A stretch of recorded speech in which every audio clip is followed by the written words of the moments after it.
म्या सावित्री. माझ्या लहानपणीचं म्हणाल नवसे पाटलांची थोरली पोर मी. आणि दिसायला बी लय सुंदर. माझी आई असं पदर पसरायची आणि मी त्यावर पाय ठेवून पुढे जायची. मला म्हणजे तुमच्या सावित्रीला विहिरीत उडी मारायला लय आवडायचं. आता तुम्ही म्हणतात ते स्विमिंग हो. तेव्हा मी ते नदीत उडी मारायची किंवा विहिरीत पोहायला जायचे. आबा लय प्रेम करायचे माझ्यावर.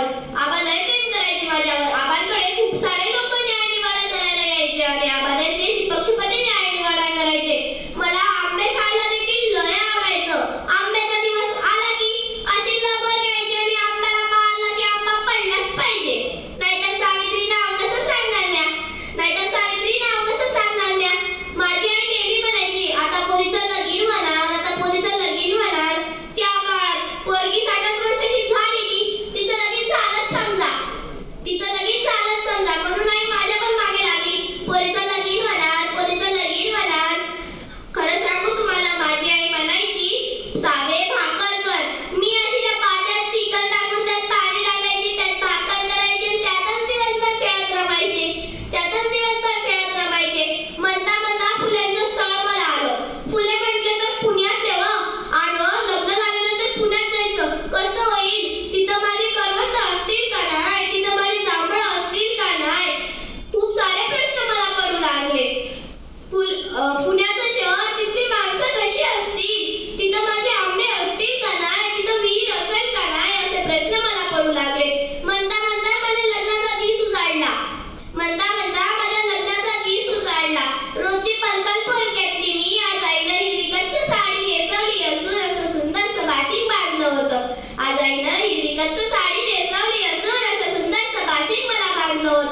आणि मला लग्नाच्या मंडपात बसवलं होतं. तिथीप्रमाणे माझं लगीन झालं आणि मी पुण्यात गेले. दिवस जात गेले. एके दिवशी म्हणजे मी यांना शेठजी असे पुस्तकं वाचायला बसले होते. मी त्यांच्याकडे गेली आणि म्हणाले, बाई केवढे या पुस्तकांवर धूळ. ते म्हणाले, सावे या पुस्तकांवर जरी धूळ असली तरी त्यांच्यामध्ये ज्ञान आहे. बाई एकदा त्यांचा अपमान त्यांच्या बामण दोस्ताच्या लग्नामध्ये झाला आणि तेव्हापासून त्यांच्या डोसक्यात काय धूळ बसला कुणास ठाऊक. ते म्हणायचे की मला पुण्यात शाळा काढायची. अशा पुण्यात जिथे इंग्रजांनी कितीतरी वेळा शाळा काढल्या पण एकही शाळा 15-20 दिवसाच्या वर चालली नाही. मी म्हणाले, शाळा काढणार? ते म्हणाले, वय सावे शाळा काढणार.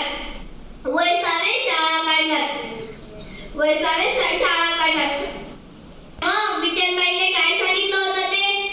मी म्हणाले, वय. त्या म्हणाल्या होत्या की घरातली एक स्त्री जरी शिकली तर ती संपूर्ण देशाला शिक्षित करू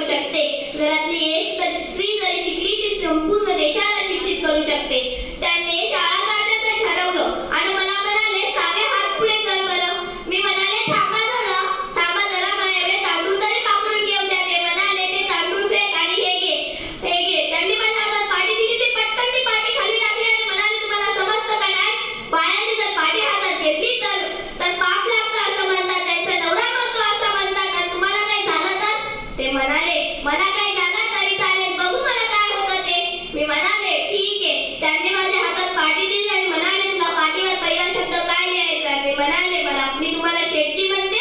मग मी पाटीवर पहिला शब्द पण शेठजी लिहिणार. त्यांनी माझा हात धरला आणि पाटीवर असं मस्त शेठजी नाव काढलं. मग ते शेठजी नाव काढलं म्हणून मी पूर्ण शेतभर एकदा फिरली की माझ्या शेठजीने बघा पाटीवर काय लिहिलं. माझ्या शेठजीने शेठजी लिहिलं. अ आई क ख ग काना मात्र विलांटी सर्व सारं काय मी शिकले.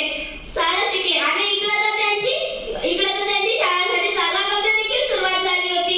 भिडे गुरुजींनी त्यांचा वाडा दिला होता. त्या वाड्याला आम्ही नाव दिलं भिडेवाडा. त्या वाड्याला आधी नाव पण भिडेवाडाच दिलं.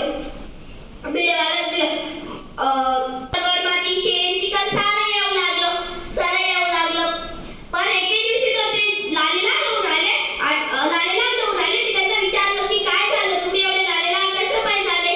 तर ते म्हणाले, पंतोजीला पहिल्या दिवशी धमकी दिली की तुला गावाच्या बाहेर काढून तो घाबरला नाही. त्याला दुसऱ्या दिवशी धमकी दिली की तुला जातीच्या बाहेर काढून तरीही तो घाबरला नाही.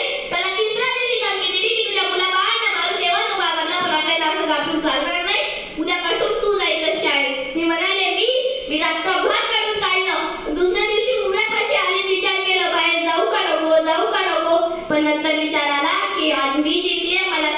स्त्रियांना शिक्षित करायचं असेल तर बाहेर जावं लागेल. म्हणून मी बाहेर पडले. लोकांनी माझ्या अंगावर चिखल, माती, शेण, दगड फेकून मला सर्व रक्तबंब करून दिलेलं होतं. मी तिथपर्यंत पोहोचली आणि तिथं जाऊन बघते तर काय, तिथं छोट्या छोट्या 4 मुली बसलेल्या होत्या. मला माहिती नव्हतं की त्या मुलींना कसं शिकवायचं, पण जसं मला शेठजींनी शिकवलं तसं मी त्या मुलींना शिकवलं. आणि एके दिवशी तर तो आप्पाराव माझा हात धरतो. मला म्हणतो काय की तुला शाळेत जाऊ देणार नाही. मी म्हणाले मी चांगलं काम करायला चालले, मला जाऊ द्या. तो म्हणाला नाही तू जातेस का नाही. मी विचार केला की जर आज मी मागे फिरली तर तो मला नेहमी त्रास देईल. म्हणून मी कंबर बसली आणि त्याच्या कानाखाली वाजवलं, सांगितलं आज आलाय तो बाळ कुठलाय, जर पुन्हा आलास ना तुझ्या रक्तानं ही गर्दी रंगवी. आताच्या काळाच्या मुलीवर अन्याय, अत्याचार, बलात्कार होतोय ना. जर त्या मुलीने त्या माणसाला कानाखाली वाजवलं ना तर तो माणूस पुन्हा तुमच्या समोर येणार नाही. आणि तसंच झालं माझ्यासोबत. दुसऱ्या दिवसापासून कोणताच माणूस माझ्या समोर आला नाही. आणि मी मुलींना शिकवणं सुरू केलं.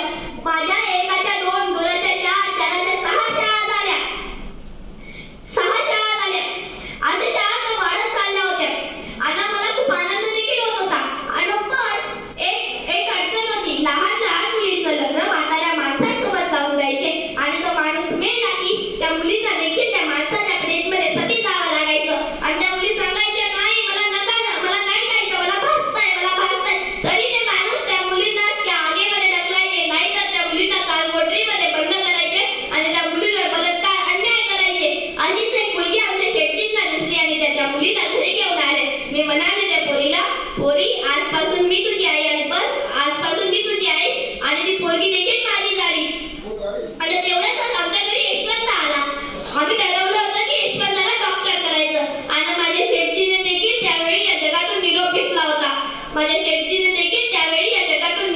होता. नंतर पुण्यात प्लेगची साथ पसरली. मी यशवंताला सांगितलं तू आता जिथं पण असतील तिथून आत्ताच्या आत्ता पुण्यात ये.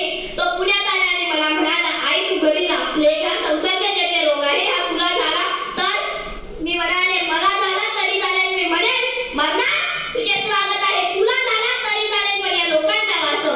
लोक अशी उंदरावर या प्लेगच्या साथीमध्ये पटापट मरू लागले होते. आणि तेवढ्यातच निरोप आला की एका गायकवाडाच्या पोराला खूप ताप चाललाय. आम्ही तिथं गेलो तो मला म्हणत होता आई मला मांडीवर धर, की त्याला मांडीवर धरलं. प्लेग हा संसर्गजन्य रोग असल्यामुळे तो मलाही झाला